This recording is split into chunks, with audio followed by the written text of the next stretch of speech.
1982 ಆಗ ನನಗೆ 14.5 ವರ್ಷ. ಆ ದಿನಗಳಿಂದಲೂ ಹೋರಾಟದಲ್ಲಿ ಭಾಗವಹಿಸಿ ಪೊಲೀಸ್ ಸ್ಟೇಷನ್ ಅಂದ್ರೇನು, ಜೈಲು ಅಂದ್ರೇನು ಅನ್ನೋದನ್ನು ಅನುಭವಿಸಿ ಬಂದಿರೋನು. ಆ ಕಾಲದಲ್ಲೇ ಹೆದರಿಲ್ಲ. ಆ ಕಾಲದಲ್ಲಿ ನಾವು MLA ಅಲ್ಲ, ಮಂತ್ರಿ ಅಲ್ಲ, ಜಾಮೀನು ಕೊಡೋರು ಗೊತ್ತಿರಲಿಲ್ಲ, ಜೈ ಅನ್ನೋರು ಇರಲಿಲ್ಲ. ಆ ಕಾಲದಲ್ಲೇ ಹೆದರಲಿಲ್ಲ. ಆ ಕಾಲದಲ್ಲೇ ಭಾರತ್ ಮಾತಾ ಕಿ ಜೈ, ಜೈ ಶ್ರೀರಾಮ್, ರೈತಪರ ಹೋರಾಟಕ್ಕೆ ಜಯವಾಗಲಿ ಅಂಥೇಳಿ ಹೋರಾಟ ಮಾಡಿದವರು. ಈಗ ಹೆದರ್ತೀವಾ? ಈಗ ಹೆದರೋ ಪ್ರಶ್ನೆ ಇಲ್ಲ. ತಪ್ಪು ಮಾಡಿದವ್ರು ಹೆದರಬೇಕು. ನನಗೆ ನೋಟಿಸ್ ಬಂದಿರೋದು ಭ್ರಷ್ಟಾಚಾರದ ಕಾರಣಕ್ಕಲ್ಲ, ಸತ್ಯ ಹೇಳಿದ ಕಾರಣಕ್ಕೆ. ಸತ್ಯ ಹೇಳಿದ್ದಕ್ಕೆ ನೋಟಿಸು 1000 ನೋಟಿಸ್ ಬಂದರೂ ಸ್ವೀಕಾರ ಮಾಡ್ತೀನಿ, 1000 ಕೇಸ್ ಆದರೂ ಸ್ವೀಕಾರ ಮಾಡ್ತೀನಿ. ಸತ್ಯ ಹೇಳೋದು ನಿಲ್ಲಿಸೋದಿಲ್ಲ. ಧರ್ಮ ನಿಂದನೆ ಮಾಡಿಲ್ಲ. ಧರ್ಮ ಅಂದರೆ ಬಸವಣ್ಣವ್ರು ಹೇಳಿರೋದು, ಕಳಬೇಡ, ಕೊಲಬೇಡ, ಹುಸಿಯನ್ನು ನುಡಿಯಲು ಬೇಡ, ಅನ್ಯರಳು ಅಸಹ್ಯ ಪಡಬೇಡ, ತನ್ನ ಬಣ್ಣಿಸಬೇಡ, ಇದಿರ ಅಳಲಬೇಡ, ಅದು ಧರ್ಮ. ನಾನು ಯಾವ ಮುಲ್ಲ ನೀಟು ಚಳುವಳಿಯ ಸಂದರ್ಭದಲ್ಲಿ ಪೆಟ್ರೋಲ್ ಟ್ಯಾಂಕಿಗೆ ಬೆಂಕಿ ಕೊಡ್ತಾ ಇದ್ದ ಆ ಮುಲ್ಲನ ಬಗ್ಗೆ ಮಾತಾಡಿದ್ದೀನಿ. ಪೆಟ್ರೋಲ್ ಟ್ಯಾಂಕಿಗೆ ಬೆಂಕಿ ಕೊಡೋದು ಧರ್ಮ ಅಂತ ಯಾರೂ ಹೇಳಲ್ಲ. ಅದು ಅಧರ್ಮ, ಅಮಾನವೀಯ. ಅಕಸ್ಮಾತ್ ಪೆಟ್ರೋಲ್ ಟ್ಯಾಂಕ್ ಸ್ಫೋಟಗೊಂಡಿದ್ದರೆ 100 ಜನ ಸಾಯ್ತಿದ್ರು. ಅಂಥ ಕೆಲಸವನ್ನು ಧರ್ಮ ಅಂತ ಯಾರೂ ಹೇಳಲ್ಲ. ಆ ವ್ಯಕ್ತಿ ಬಗ್ಗೆ ಮಾತಾಡಿದ್ದೀನಿ. ಆ ವ್ಯಕ್ತಿ ಬಗ್ಗೆ 1000 ಸರಿ ಮಾತಾಡ್ತೀನಿ. ಆ ವ್ಯಕ್ತಿಯನ್ನು ಮತಕ್ಕೆ ತಳಕು ಹಾಕೋದಾದರೆ ಆ ಮತದ ಬಗ್ಗೆಯೂ ವಿಚಾರ ಮಾಡಬೇಕಾಗತ್ತೆ. ಆ ವ್ಯಕ್ತಿಗೆ ಸಮರ್ಥನೆ ಕೊಡೋದಾದರೆ ಆ ಸಮರ್ಥನೆ ಕೊಡೋರು ಧರ್ಮಿಷ್ಠರಾಗಕ್ಕೆ ಹೆಂಗೆ ಸಾಧ್ಯ? ಮಾನವೀಯತೆ ಇಲ್ಲದೆ ಇದ್ದವರು ಧರ್ಮಿಷ್ಠ ಹೆಂಗಾಗಕ್ಕೆ ಸಾಧ್ಯ? ಪೆಟ್ರೋಲ್ ಟ್ಯಾಂಕಿಗೆ ಬೆಂಕಿ ಹಾಕೋದು ಮಾನವೀಯತೆನಾ? ಅದನ್ನೇ ವಿಷಯದ ಬಗ್ಗೆ ಮಾತಾಡಿದ್ದೀನಿ. ಆ ವಿಷಯದಲ್ಲಿ ಯಾರೂ ನನ್ನ ಬಾಯಿ ಕಟ್ಟಕ್ಕೆ ಸಾಧ್ಯ ಇಲ್ಲ. ಪೊಲೀಸ್ ಕೇಸು ನನ್ನನ್ನು ಹೆದರ್ಸೋಕ್ಕೆ ಸಾಧ್ಯ ಇಲ್ಲ. ನಾನು ತಪ್ಪು ಮಾಡಿದರೆ ಹೆದರ್ತೀನಿ, ಕೆಟ್ಟದ್ದಕ್ಕೆ ಹೆದರ್ತೀನಿ, ಕೆಟ್ಟದ್ದು ಮಾಡೋಕ್ಕೆ ಹೆದರ್ತೀನಿ. ಆದರೆ ಸತ್ಯ ಹೇಳಕ್ಕೆ ನನಗೆ ಯಾವತ್ತೂ ಹೆದರಿಕೆ ಇಲ್ಲ. 100,000 ಸರಿ ಹೇಳ್ತೀನಿ, ಕೋರ್ಟ್ ಮುಂದೆನೂ ಹೇಳ್ತೀನಿ ನಾನೇನು ಹೇಳಿದ್ದೀನಿ ಅನ್ನೋದನ್ನು. ನನ್ನ ಜೀವನದಲ್ಲಿ ಮುಂದಿಟ್ಟು ಹೆಜ್ಜೆಯನ್ನು ಹಿಂದಿಟ್ಟು ನನ್ನ ಜೀವನದಲ್ಲೇ ಅಭ್ಯಾಸ ಇಲ್ಲ. ಮತ್ತು ಒಬ್ಬ ವ್ಯಕ್ತಿ ಬಗ್ಗೆ ಹೇಳಿರೋದು, ಒಬ್ಬ ವ್ಯಕ್ತಿ ಮುಲ್ಲಾ ಅಂತ ಹೇಳಿರೋದು. ಯಾವ ಮುಲ್ಲಾ? ದೆಹಲಿನಲ್ಲಿ ನೀಟ್ ಚಳುವಳಿಯ ಸಂದರ್ಭದಲ್ಲಿ ಪೆಟ್ರೋಲ್ ಟ್ಯಾಂಕಿಗೆ ಬೆಂಕಿ ಹಾಕ್ತಿರೋ ಮುಲ್ಲಾ.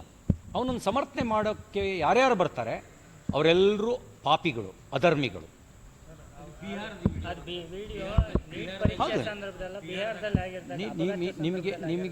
ನಿಮಗೆ ನೀಟ್ ಪರೀಕ್ಷೆಗೆ ಸಂಬಂಧಿಸಿದಂಥ ಚಳುವಳಿಯಲ್ಲಿ ಅಂತಲೇ ನನಗಿರೋ ಮಾಹಿತಿ ಒಂದು. ನಾನು ಆ ಮುಲ್ಲಾನ ಕುರಿತೇ ಮಾತಾಡಿದ್ದೀನಿ. ಎರಡನೇದು, ನಮ್ಮ ಸೈನಿಕರಿಗೆ ಏನಂದಿದ್ದಾರೆ ಅಂತ ವಿಡಿಯೋ ತೋರಿಸ್ಬೇಕಾ? ಪ್ರಧಾನಮಂತ್ರಿಗಳಿಗೆ ಏನಂದಿದ್ದಾರೆ ಅಂತ ತೋರಿಸ್ಬೇಕಾ? ಅವೆಲ್ಲವೂ ನನ್ನ ಹತ್ರ ಇದೆ. ನಾಳೆ ನಂದು ಪೂರ್ವಯೋಜಿತವಾಗಿರ್ತಕ್ಕಂಥ ಬರಗಾಲ ಪೀಡಿತ ಪ್ರದೇಶಗಳಿಗೆ ರೈತರ ಜೊತೆ ಸಂವಾದ ಮಾಡಲಿಕ್ಕೆ ಬರಗಾಲ ಪೀಡಿತ ಪ್ರದೇಶಗಳಿಗೆ ಹೋಗ್ತಾ ಇದ್ದೀನಿ. ಆ ಬರಗಾಲ ಪೀಡಿತ ಪ್ರದೇಶಗಳನ್ನೆಲ್ಲ ಮುಗಿಸ್ಕೊಂಡು ಆಮೇಲೆ ವಿಚಾರ ಮಾಡ್ತೀವಿ. ಮತ್ತು ಸಾರ್ವಜನಿಕ ಜೀವನದಲ್ಲಿ ಇದ್ದವರೇನು ಕದ್ದು ಓಡೋಗೋರಲ್ಲ. ಭ್ರಷ್ಟಾಚಾರಕ್ಕೆ ಜೈಲಿಗೆ ಹೋಗಿ ಬಂದವರೇ ಮೆರವಣಿಗೆ ಮಾಡ್ಕೋತಾರೆ.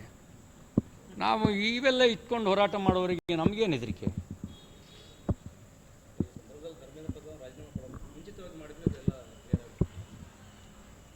ಧರ್ಮೇಂದ್ರ ಪ್ರಧಾನ್ ಅವರು ವಿಷಯ ಗೊತ್ತಾಗ್ತಿದ್ದಂಗೆ NTA ಮೂಲಕ, NTA ಒಂದು ಅಥಾರಿಟಿ, NTA ಮೂಲಕ ಎಕ್ಸಾಮಿನೇಷನ್ ಮಾಡ್ತಿದ್ರು. ಪ್ರಶ್ನೆ ಪತ್ರಿಕೆ ಸೋರಿಕೆಯಾದ ಮಾಹಿತಿ ಗೊತ್ತಾದ ತಕ್ಷಣ CBI ಕೇಸ್ ಕೊಟ್ಟರು. 13 ಜನರನ್ನು ಅರೆಸ್ಟ್ ಮಾಡಿದ್ರು.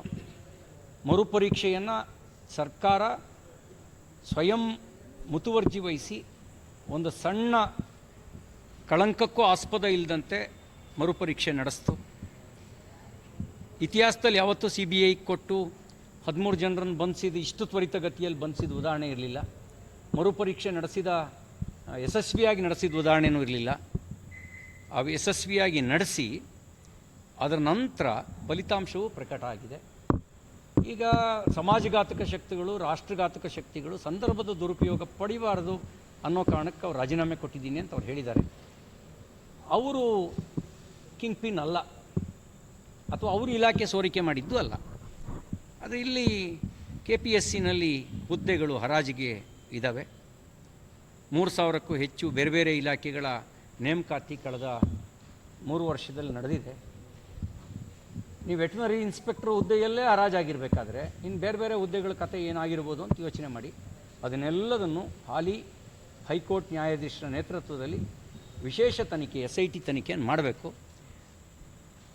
ಅಲ್ಲಿ ಹೇಗೆ 13 ಜನರನ್ನು ಹೆಡೆಮುರಿಗೆ ಕಟ್ಟಿ ಅವ್ಯವಹಾರದ ಯೋಚನೆಯೂ ಮುಂದಿನ ದಿನಗಳಲ್ಲಿ ಮಾಡಬಾರ್ದು ಅಂತ ಒಂದು ಸುಧಾರಣೆ ಕೈ ಹಾಕಿದೆಯೋ ಸರ್ಕಾರ, ಅದೇ ರೀತಿ ಇಲ್ಲೂ ಕೂಡ ಭ್ರಷ್ಟರನ್ನ ಹೆಡೆಮುರಿಗೆ ಕಟ್ಟಿ ಸುಧಾರಣೆ ಕೈ ಹಾಕಬೇಕು. ಆ ಕೈ ಹಾಕಕ್ಕೆ ಮುಂಚೆ ಆಳುವವರು ಭ್ರಷ್ಟಾಚಾರವನ್ನು ಮಾಡೋದನ್ನು, ಭ್ರಷ್ಟಾಚಾರವನ್ನು ಪ್ರೋತ್ಸಾಹಿಸೋದನ್ನು ಎರಡೂ ಬಿಡಬೇಕು.